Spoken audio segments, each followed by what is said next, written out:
Неге сонша шулысың? Елдің басына неге орысқа келіп қойды? Орыстарша көресің бе? Қазақстанда бірінші орында қазақ тұру керек. Дұрыс, бірақ өзің ойлашы.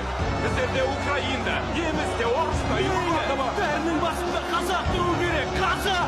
Сенімен сөйлесу қиын, сен мені естімейсің, өзіңді ғана естіп тұрсың. Жоқ, мына сіз мені тыңдамай тұрсыз. Неге онда Грузияда грузин, Түркменияда түркмен, Өзбекстанда рашидин, бізде неге колмен?